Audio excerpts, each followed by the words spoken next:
Hey friends, welcome back to my channel. My name is Ty, and this is Reality Table Talk. I'm here to share my thoughts and opinions on the latest episodes of the reality shows we all love to watch. Now, my thoughts are my thoughts, and the reviews I share are from my perspective.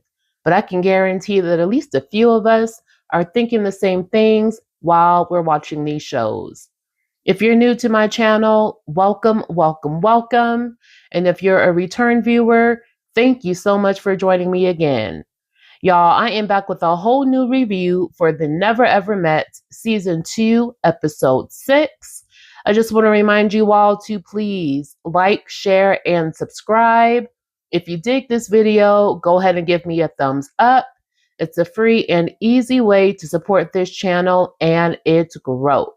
So y'all, let's go ahead and jump into this review. So it is a new day and the Never Ever Mets have awakened. Ty is in the kitchen making breakfast for his queen, Brittany. Because Brittany has expressed to Ty that she feels like a last priority to him, he's decided to really go ahead and step it up. So this man has prepared eggs, bacon, and pancakes, y'all. And Chris, who is also in the kitchen, he's asking, are you taking that up to Brittany or are you making her come down to get her plate? Ty says, no, I'm going to go ahead and take it up to her. And Chris says, you're tripping. And the rest of the fellas are like, you're making it hard for the rest of us, man. So in Chris's confessional, he says, does Ty have common sense? He's wrapping plates up and whatnot, acting like the woman in the relationship. Chris, you know what? You go ahead and hush it up, okay? Mind your business and worry about Alexis. Ty and Brittany have their understanding. And Brittany's love language is acts of service. Ty is happy to oblige. So you do you, bruh, and let Ty do Ty. Ty wants to make Brittany feel special, so he's doing his thing, all right? Let him be. So Ty is on his way to take breakfast upstairs to Brittany, but she actually came downstairs to get it. Ty asks if she needs help carrying anything up, and Brittany says, please. So she hands him her orange juice or mimosa or whatever it is that she has there in that glass, and he helps her take it back on up to her bed. Kiki and Charlie are in the bedroom as well, so after Ty leaves, they're all oohing and awing. And Brittany says, you know, I had to be ugly just for him to do something nice for me.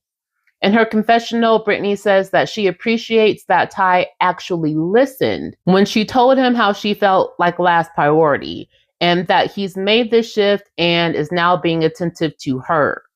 In Charlie's confessional, she says Brittany and Ty are nice, sweet, and supportive, and she believes that if they can work through all their little disagreements, they'll work out. Ty comes back into the room to check on Brittany, and Brittany thanks him for her breakfast with the big old hug, y'all. I think a little kiss or a peck or something would have been warranted here, but okay, whatever. Moving on. In this next scene, Tatiana, aka Tati, and Kiki are in the bathroom chit-chatting while Kiki is doing her makeup. Kiki says she feels she and Brandon are on an upward slope. Now, they still have to work on their intimacy and communication, and Kiki says that she craves intimacy and affection, but she's still fighting to open up to Brandon because they've been bickering all week long. And when he's tried to show her affection, she hasn't been open to it. She says Brandon wanted to go to the boom boom room, y'all, but she's not ready yet. And I agree. They need to, or she needs to work on telling Brandon her little secret about being with her ex-man while she and Brandon have been dating online. She just broke up with her ex 4 months ago, but she's been dating Brandon online for the last 4 years. So yeah, chick, let's work on that first. So she tells Tati she's surprised she and Clay haven't made it to the boom boom room yet with all of the kissing and making out they've been doing, child. And Tati says they actually did go to the intimacy suite, but they just gave each other massages. She wants to make sure Clay is being completely truthful about everything before she goes all the way with him. And baby, truthful is one thing Mr. Courvoisier has not been. Tati tells Kiki that she feels couples actually become closer after they've gone through an argument because in doing so, you're learning something about your partner. Now, she and Clay had a small little argument about him lying about eating meat when he said that he hadn't been because he was trying to be vegan. But now, let's see how much closer you and Clay are once he tells you about this little 2-month-old baby he's been hiding. Tati says she doesn't know what's going to happen with she and Clay, but as long as they finish these last couple of weeks in this house strong, that's all that matters. Well, honey, we shall see how much stronger you and Clay are after his secret is revealed. If y'all make it through that, I'm going to say your relationship may be stronger than still, but we shall see. In this next scene, the Never Ever Mets head on outside to play a game with host Taronda. Now, Taronda girl, what are you wearing? Taronda is standing up out here with all of her thigh meat and hip meat exposed. Y'all, she's got on this long army green skirt with the slit going up the front of the right side. But I mean, that slit was going all the way up to her waistline. So, Taronda, are you trying to go to the boom boom room, girl? And if so, with whom? So anyway, once all of the couples sit down, Taronda tells them that they're halfway through this thing. And today they're playing a game to see how well these couples really know each other. Taronda is going to ask them all questions, and they all have to write their answers down on their own individual whiteboards. If the couple's answers match, they get a point. Cinco believes he and Jay have it in the bag because they've spent so much time talking on the phone to one another. There couldn't possibly be anything they don't know about each other. So the first question is addressed to the fellas, and they're asked what their partner's favorite color is. Clay and Tati's answers match with the color green, so they get a point. Cinco and Jay's match with the color pink, so they get a point. And same for Kiki and Brandon. They both answered pink. Alexis answered with all of them, and Chris answered with purple. Not purple, honey, purple. Good night, Chris. None of the other couples matched this round. The next question asked was addressed to the ladies, and they were asked, what is his favorite food? Clay and Tati matched with crab legs. Chris and Alexis matched with salmon. Kiki and Brandon matched with tacos. Cinco and Jay did not match. He said lamb and Jay said steak. And Taronda said, no point for y'all. And they both said, it's the same thing. Child, where are lamb and steak the same thing? Taronda says, listen, babe, I was a butcher for 6 years. They are not the same. Jay said, well, they're both red meat. Okay, girl, but still, no point for y'all.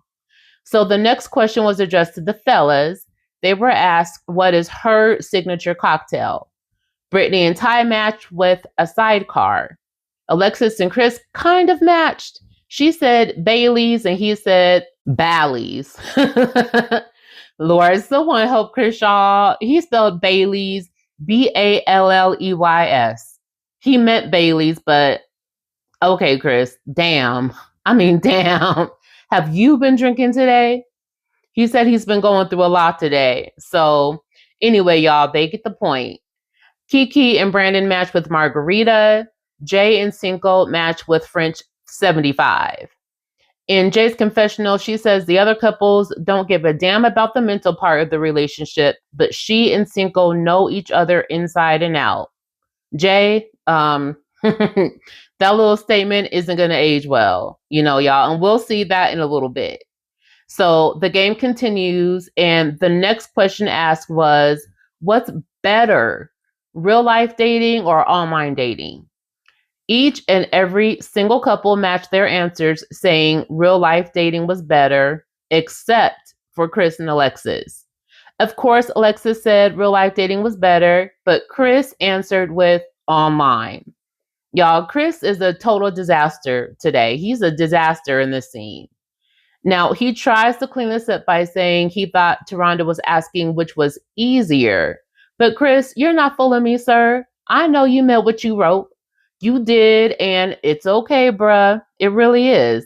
Alexis was a little much the first few days y'all were there, but I know you know you are about to be knee deep in some ish with Alexis. So grab the cleanup crew, do what you got to do. The last question asked was, is it ever okay to keep secrets in a relationship? And I do believe that the producers have been watching all of this tomfoolery that's been played out amongst these couples with all of these secrets. And they went ahead and threw this question in the mix to stir up some drama. So all of the couples answered no. And I was giving my TV the side eye when I saw Kiki and Clay's answers, y'all. They both have secrets and pretty big secrets. And y'all been okay with keeping y'all's little secrets all the way up until y'all got into this house. And even after, because y'all been here a week and a half at this point and y'all have not said a word. So why are y'all still keeping these secrets? But baby, when Clay answered, Alexis damn near started choking. I mean, she was making all kinds of little noises. She was giggling and whatnot. And Chris is sitting there getting heated because he thinks Alexis is being messy AF. She's being messy as hell. In Chris's confessional, he says Alexis doesn't know what kind of secrets these people may have and how their partners will take it once they find out. So it's not cool how she's behaving. And on top of that, she's a reflection of him. Okay, man. I mean, please chill. I mean, she's a reflection of you. Yet you act like you can't stand to be around her longer than 3 minutes. So Taronda says, what's up with all of these rebuttals we're getting? Are we minding other people's business? Meanwhile, Alexis is patting Clay on the shoulder, alluding to the fact that he's hiding something. So Chris looks at her and says, can you ever just stop? In Clay's confessional, he says he has a 2-month-old daughter. Yes, Clavassier, we all know, we're all aware. And he says he only told Brandon and Jared, so he doesn't know how everyone else is finding out. It's a game of telephone. That's it, plain and simple. You done told them and they're telling everybody else. Now, he's concerned this is going to get back to Tati and he still hasn't figured out a way to tell her yet. Clavassier, you open your mouth and use your words. Okay, that's how you tell her. So the winners of this game end up being Clavassier and Tatiana. The couple who did the worst was Jared and Charlie, who managed not to answer one single question correctly, y'all. Not one. Jared says he and Charlie have been online dating for 4 years, so these questions came up in the beginning of their relationship, and they haven't revisited them. So it is what it is. Jared, you've only had one thing on your mind this whole time. We know that. And Charlie doesn't require that much of you. So, child, I guess I shouldn't expect much from y'all at this point. Taronda says, maybe y'all should spend more time talking and less time in the boom boom room. And Taronda, you got your hips and pelvis all out, but you're speaking truth, lady. You really are. And with that, the game is over. So the couples make their way back inside. Brandon and Chris start playing pool, and Brandon says he feels good about how he and Kiki did with the game because it shows they've been listening to each other over these last 4 years. But he can tell Chris is upset. So Chris says Alexis has no chill when it comes to the sensitivity of these secrets with these other couples. Then he asks Brandon if he knows Clay's secret. Brandon says, of course I know, but that's none of my business. And in his confessional, he says Clay has Tati looking like a fool. And does. Chris says he wasn't mad, but he didn't like Alexis giggling during that game about Clay's answer to the secrets question. Brandon says Alexis was trying to clue Tati in, but she shouldn't do that. It's not her business.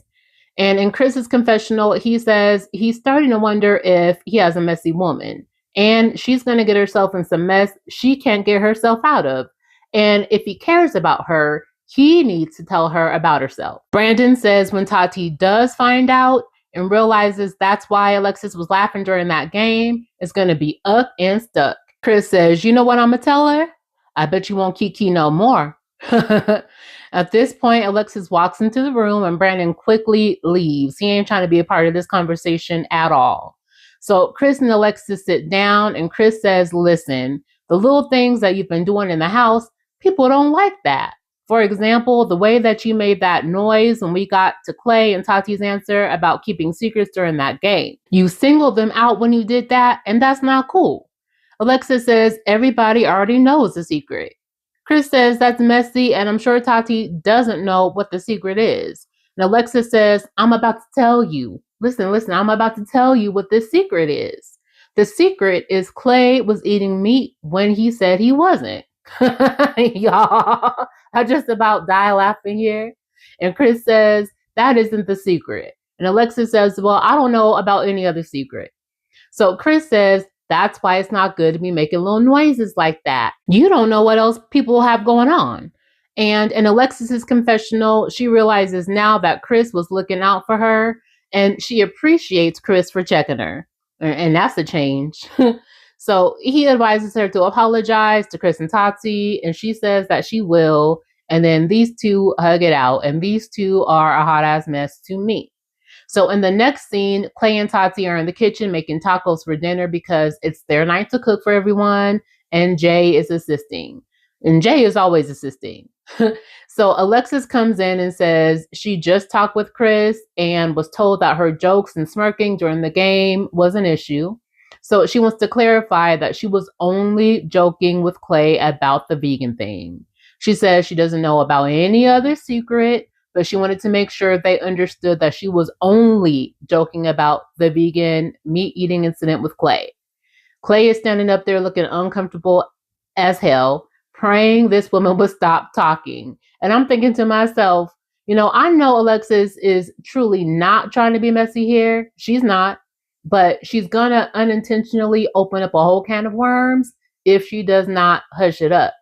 And I'm not going to put this all on her because Chris is the one who gave her the advice to go and apologize. So ultimately, if anything did jump off, it really would be on him. So after this apology, Alexis asks Chris to speak with Clay privately in front of Tati. Y'all, I felt like that one emoji with the woman placing her palm up to her forehead. Like, Alexis, what in the ever loving hell? So she and Chris go into the hallway and she says, so Clay, you have some secrets? And Clay, with his little simple self, responds and he's like, oh, I just wanted to get Tati some flowers. And Alexis says, that was it? And Clay is like, yep. By this point, Chris had let Alexis in on what the real secret is, so she knows what's up. It's about that 2-month-old daughter that he keeps on trying to hide from Tati.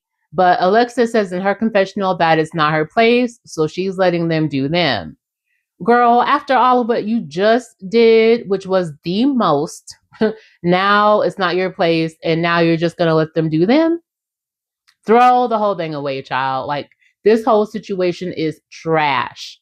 Point blank, period.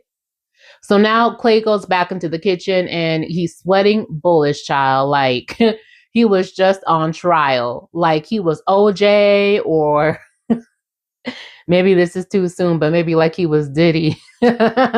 Clay says that he's hot and everybody and their mama is in this kitchen now while he and his daddy are trying to cook. So he's getting irritated. Now, Cinco, Ty, Alexis, pretty much everyone is in the kitchen at this moment, but Clay takes it upon himself to only ask Brittany to leave so he could finish making his little tacos, which should only take like 20 minutes to make them from start to finish. And you're trying to kick people out the kitchen like you're Gordon Ramsay or someone, bruh. Brittany got right back up with him, though, and she's like, it's funny how when Ty and I were cooking, you and Tati were all up in the kitchen, all up in our way, and I just maneuvered around you. But now you want to kick me out when you're making your little 20-minute tacos? Clay says, I don't want no smoke. I'm just getting irritated and it's hot in here. Brittany says, oh, so you're getting irritated? At this point, Clay just decides to walk out, leave, go get some fresh air, and probably some fresh ideas on how he's going to keep this secret under wraps away from Tati. Dinner is now served. Clay makes a speech before they all eat, saying how he feels like they're all family. Oh, that's so sweet, Clay. And that he's there for his love, Tati. And everybody is at the table rolling their eyes, just like I am right now. Like, bruh, please. Then he presents Tati with a beautiful bouquet of roses. And in his confessional, Jared says Tati is being love bombed, and is. And Charlie says Clay is setting Tati up for the okie doke. And is. And coming from Jared and Charlie, the two who walked into this house with the same damn secret as Clay, with these secret babies and whatnot. That's saying a lot to me. In Jay's confessional, she says for Clay to still keep this secret going is like a slap in the face. Meanwhile, Tati is so overjoyed by these little flowers, y'all. She gets up, she goes over to Clay, she sits on his lap, and they start making out right there at the table. And this is a whole hot ass mess. So Kiki has the bright idea that the Never Ever Mets should play Never Have I Ever. Y'all, when are they going to learn about playing these games and the drama that comes behind it? Like, they have not learned their lessons yet. So they start playing right at the table while they're eating these tacos. They start off by holding up both hands, all 10 fingers. And the first statement was, never have I ever sucked someone's toes. If someone has done it, they have to lower a finger. So the fingers start going down. Tati says, never have I ever done the do on camera. More fingers are going down. Brandon says, never have I ever had a threesome. And even more fingers are going down. Y'all, this is a freaky bunch of Never Ever Mets right here. They keep on playing and more fingers are being lowered. And Tati notices that Clay has been doing a lot. He's the one with all of his fingers down first. So he's the first one out. Tati says, never have I ever kissed the same sex. Y'all. So Ty lowers his finger, right? Then he has to think about it. So then he hurries up and puts his finger back up. And everybody's looking at him like, what? So he says he had to think about it because he's wondering if it counts if he kissed his dad before. His dad, y'all. And Jared is like, we're not talking about that, man. So y'all, this next statement is what really sets it off. When Brittany says, never have I ever slept with more than one person in the same 24 hours, Jay quickly says, same day, like she was trying to finish Brittany's sentence. And Brittany says, yes. And Jay lowers a finger. Y'all, Cinco is looking at this girl like, what? Like, huh? The person you know everything about. This is the couple who are the self-proclaimed top communicators at this table, right? And they don't know this about each other. Cinco doesn't know this about Jay. Say what now? Cinco says, excuse me, when was this? You did that this year? And Jay says, why are you asking me these questions? And Cinco says, answer me. And Jay says, you're about to piss me off. Y'all, Jay got hella defensive, hella quick. Then she hits Cinco with a, I don't remember line. Ooh, child. How in the hell do you not remember how long ago you slept with more than one person in a day? Like, is it that often that you can't remember? So he asked Jay, was it sometime this year? And she says, well, I don't think so. So now in Cinco's confessional, he says he's starting to think he doesn't know Jay as well as he thought he did. For real, bruh? Nah, you don't say. So he gets up from the table and says, I'm out. Like, he's done. Jay says he's so extra. But nah, Jay, not really. He's actually right on point. To find this out the way that he's finding out is utterly and overly crazy, child. Jay goes to check in on her man and they go talk because he says her story is not adding up. So they go to the living room and he says it's a simple question. Jay says it's irrelevant and Cinco says, listen, it's only irrelevant if it happened before April because that's when we started talking. She says, I'm about to go lay down. Like, what, sis? Sis, I don't know if you realize this, but you are sounding hella guilty right here. All of this deflecting and getting super defensive, it's giving guilt. So after going back and forth, Jay finally says, no, it was not after we started talking. If you had said that from jump, girl, y'all could have eliminated all of this. So now Jay is acting upset because she says she and Cinco had been solid up until now. They had a solid united front. But now all of the other couples see that there are cracks in the foundation. So in his confessional, Cinco says he doesn't like to argue, but if he and Jay can't have a disagreement and talk through it like adults, then that's a red flag for him. And Cinco, listen here, the way that Jay was dodging answering that question, the way that she was doing all of the deflecting and getting defensive, it's a red flag to me, baby. It really is. In this next scene, more of the Never Ever Met's family members are dropping by to see how things are going. And tonight, Jay, aka Jessica, her sister Amanda comes through.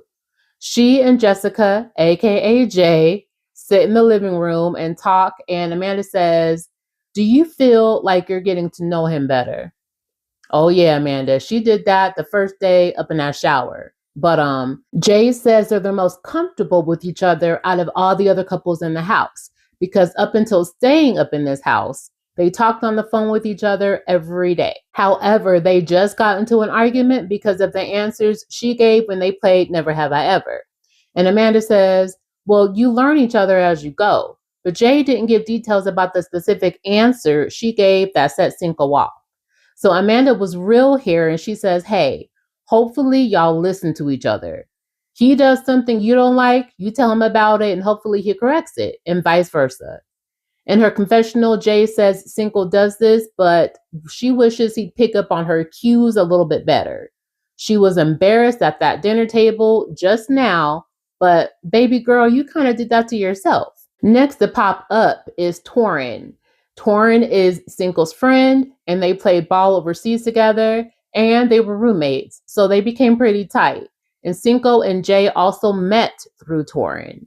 He saw that Torin followed Jay on the gram, so he asked Torin about Jay and got the whole rundown, or so he thought. He didn't get this little tidbit about the sleeping with more than one person in a day, though, so he didn't get that. So they sit outside, and Cinco gives Torin the rundown about this Never Have I Ever game. And Torin says Jay probably didn't want to be put on the spot in front of everybody else at this table, and says he should appreciate that she was honest in that moment because a lot of people would have lied. And, maybe wait until y'all are alone and talk to her on some dolo-ish. And Cinco says, she and I haven't had any issues until now. Torin says, arguing with your partner is normal. And if y'all never had an argument, that would be a reason to worry. So Cinco says he's not an insecure person. He just needs to talk things through and come to gain some understanding. And Cinco, that's real. I'm the same exact way. Help me understand where you're coming from so that I can extend you some grace. So I totally get it. So Cinco and Torin go inside and join Jay and Amanda in the living room. And Torin asks Jay, "What's up with you and Cinco?" Amanda says Jay has a communication issue. Y'all don't know each other and you're trying to, so if he asks you a question, answer it. If y'all were 10 years in, then that's one thing, but y'all aren't. And Cinco says, "Thank you." And Amanda says, "You got to pick your battles. You can't judge anything off of 2 weeks." And Cinco seems like a really nice guy. So she would like to see this play out between him and her sister. In Jay's confessional, she says she normally doesn't introduce the people she dates to her family because she doesn't normally think about the long term with these people. But Cinco is different, and she's gotten positive feedback about him. So she feels good about things. So after this, y'all, Torin and Jay peace out, they bounce, and Cinco and Jay are good again for the moment. Back in the kitchen, Jay and Cinco are talking about how Jay's communication is lacking. Cinco says, "When I ask you a question, you need to answer me." But he was kind of joking here. But in Jay's confessional, she says she thought she was good at communicating until she met Cinco. She deems him the king of communication, y'all. The king of communication. Because he's always able to come up with a solution. Jay says she can see she and Cinco going the distance because they're friends who are also dating each other. Y'all know what? So I'm single, right? And I've done the dating site thing and I've gone on dates with men from these sites. And baby, I am good on that. But I'd also was very, very clear about stating my intentions with these dudes, which was developing a friendship that could potentially lead to a romantic relationship. I think that is so important because I want to genuinely like the person I'm with. You know, attraction is one thing, but beauty fades, baby. At the end of the day, do I actually like you as a person? Do I like who you are at your core? And can we sit in a room together totally silent and I still enjoy your company and vice versa? The only way to know that is to get to know someone, which takes time. And child, these guys say what they think you want to hear in the beginning, like, yeah, me too, that's what I want. But then we go out and it ends up being about one thing and one thing only, and that is not going down with me. So after the date, they never see me again. Baby, that's just how I am. Developing a friendship with your potential partner is extremely important. So I can truly appreciate what Jay is saying here. Tati and Clay are back in the living room now, y'all. Still hugged up, still making out. And Alexis was there, so she bounced because she wasn't trying to sit up and look at all of that. So Tati tells Clay he needs to apologize to Brittany for snapping on her earlier in the kitchen, and he does. He goes to Brittany, says he was just stressed. He apologizes, she receives it, and this makes Tati extremely happy and is turning her on a little bit. She feels they've had a good night. This woman is wide open, and they make their way on over to the intimacy suite, y'all. They end back up in this boom boom room for the second time. Clay says his plan is to tell Tati about his 2-month-old baby when his best friend gets there, not before they get down and do the do. Oh no, because why? Why would he do that? He says it could be good or bad, but he wants Tati to look at his intention, which to me appears to be to get to that boom boom room again and tell Tati about that baby after and just let the chips fall where they may. And this is so wrong. This is so, so wrong. So y'all, Clavassier and Tati, they do the do. And now I'm just up here shaking my head like, Tati, no, no, girl, no, don't do it. Don't do it. Clay feels that when his best friend gets there, the best friend will be able to help him word everything correctly so he can go ahead and tell Tati this secret. And this is just so wrong on so many levels. So in this next scene, it appears to be a new day, and Charlie and Brittany are outside chit-chatting. Brittany asks about this secret that Clay has, and she doesn't know all the details, but she knows a little something, something. So Charlie runs it all down and tells her about Clay's baby. They're talking about the timeline of this relationship. Clay and Tati have been dating for 9 months, and the baby is 2 months old. So the math ain't mathing because there's definitely some overlap here. Tati and Clay are back from the intimacy suite, all blissful, making breakfast like a nice little couple. And Brittany and Charlie are still outside saying now damn near everyone in the house knows about this secret but Tati. Charlie says it couldn't be me. And I said the same thing, child, could not be me. And y'all, well, that's the end of the episode.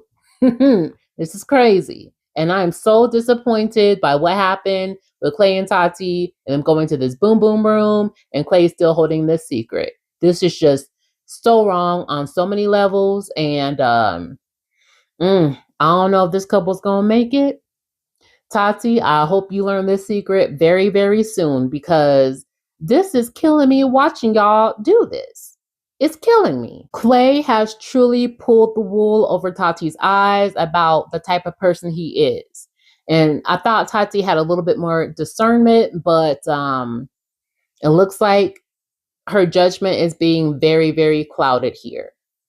So y'all, in the preview for the next episode, it looks like Clay's bestie does stop by, but surprise, surprise, his bestie is a woman. And it doesn't look like Tati is happy about this at all. Y'all, it's going down next episode. So make sure that you come back for my next review of episode 7. I'm all caught up, y'all, with the show again. I'm caught up on my reviews. Yay, yay, yay, yay. It took me a minute, y'all, but I finally made it. And I do apologize for getting these reviews out to y'all so late, but since I'm back on track, I do not intend on falling off again. The next Never Ever Mets review will be out next weekend, y'all. But that's the end of this review. So go ahead and let me know what you thought about this episode down in the comments. Thank y'all so much for watching. Make sure you like, share, and subscribe if you haven't already. And until next time, y'all, stay safe, stay blessed, and don't forget to tell someone that you love them today, even if you only tell yourself. Love y'all. Peace.